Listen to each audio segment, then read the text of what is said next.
looking at a race on the 22nd of November. First of all, with the Betfair Chase. Where do we start? Do we start with... First question, Peter, you mentioned Cheltenham. Is this a Cheltenham trial? No. Well, I mean, to a certain degree, I guess, if you're looking at the Gold Cup, it is, I guess, isn't it? Yeah. It's completely different. I mean, completely different test. You're talking about two completely different tracks, ran over furlong and a half shorter. And normally this race, we're going to speak later on about the Hennessy and the King George. It's all about rhythm, isn't it? You know, they go off pretty fast. Well, this race occasionally can be slightly more tactical. OK, well, let's start off with the likely favourite, which is Silviano Conti. Where do we stand on...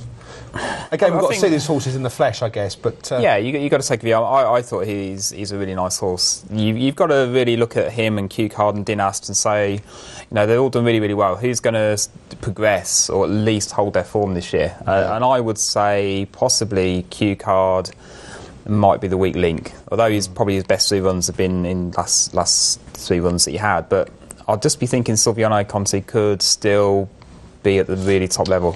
Yeah, I disagree with that.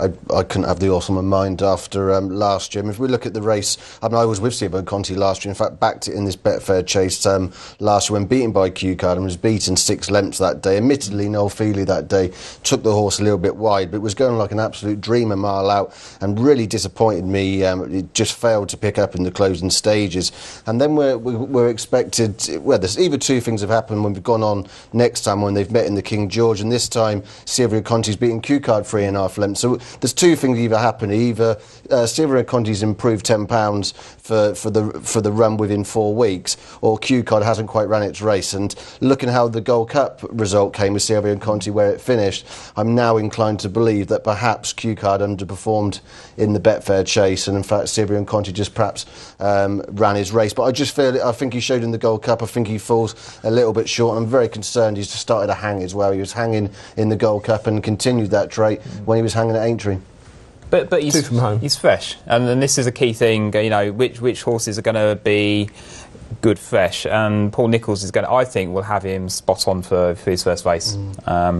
I think they do. I mean, there's a lot. The point I was making there about he's improved £10. I'm a great believer that horses within a month, especially at this level, do not improve £10. I think the trainers have them there fit enough, and I was very disappointed because I'm sure Silviano Conti would have been fit enough on that day.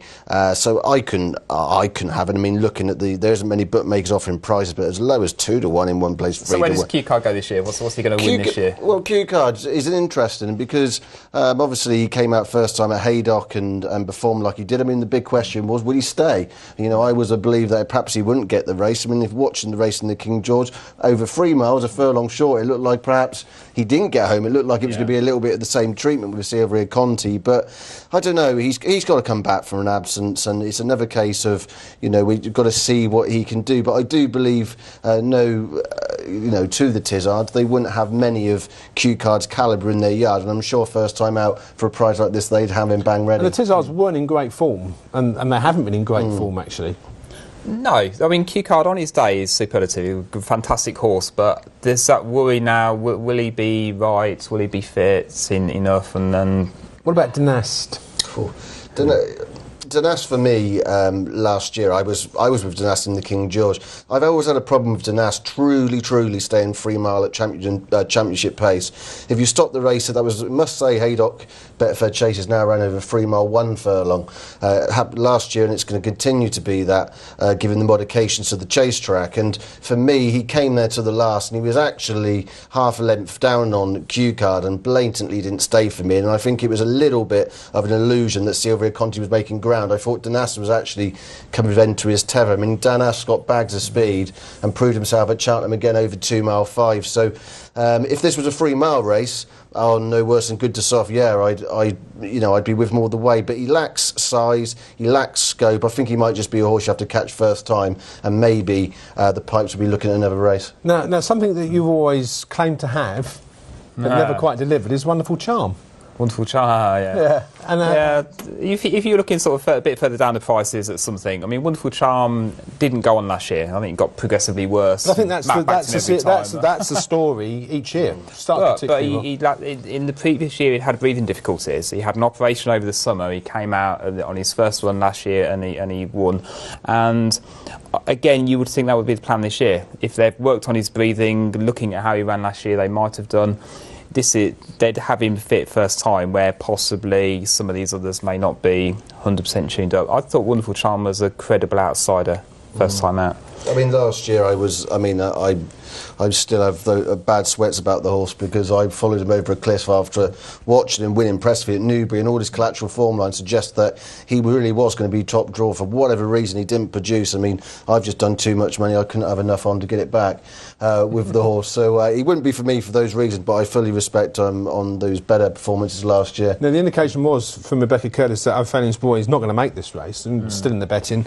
There are other horses, Tarquin de Sille, who will step up from novice company to this kind of company. Tarquin de Sille, a little bit behind on ratings, but as the age to improve, time to improve. I think you just said it there. Just on my ratings, I think from some of the other novices that perhaps we're going to talk about, I think he falls short by about £10.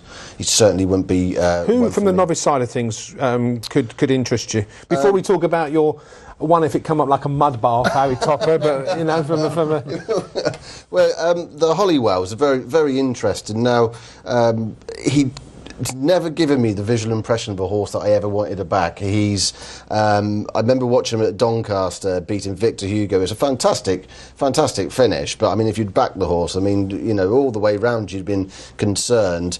And he's done nothing but improve. He turned up at Cheltenham, he won there, and then he ran for a real forceful ride by AP McCoy, and it was AP McCoy telling the horse, now this is how we like to do things, and he answered to every call of AP McCoy's, and he went on to win by 10 lengths that day.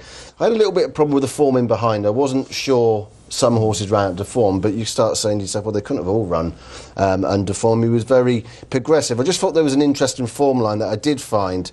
Victor Hugo and Karinga Dancer running that way. Yeah, Hollywell beat Victor Hugo at Doncaster on the 19th of February, that form. That horse went on to finish second to Western Warhorse, beating the neck. Western Warhorse beat yes, but was Western Warhorse? I mean, how did Champagne Fever get beaten that? I mean, we can spend an hour talking about that, but I mean, but he's beaten Western Warhorse subsequent to that, though, has not done anything.